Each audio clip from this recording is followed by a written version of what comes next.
Sobra 30 ka mga sabungero na dakpan ug 60 ka mga sakyanan na impound human gironda sa kapulisan ang usa ka sabungan sa Alubihid, Misamis Oriental. Ani ang report.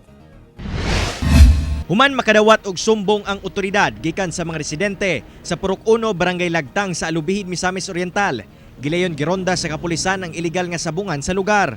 Dili maubos sa 32 ka mga individual nga taga Upol, El Salvador City, Alubihid, Lagindingan o sa Misamis Oriental ang mga nadakpan atol sa operasyon.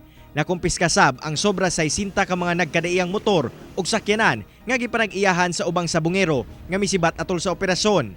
Lakip mga patayng manok, gamit pang sabong ug 112,000 pesos nga pangpusta ang gihimong ebidensya.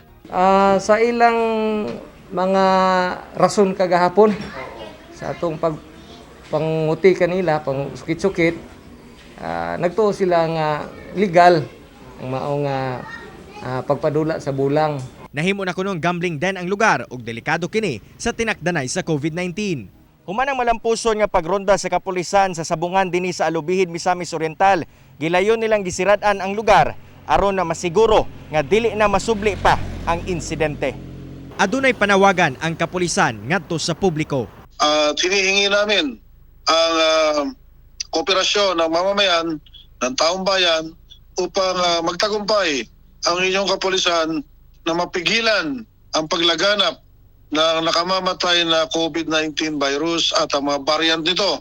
Kasong paglapas sa Presidential Decree Number 1602 o Anti-Illegal Gambling Law o Quarantine Guidelines ang atubangon sa mga dinakpan. Kauban si Makoy Sempron sa kamera. Ako, si Cyril Chavez para sa One Mindanao.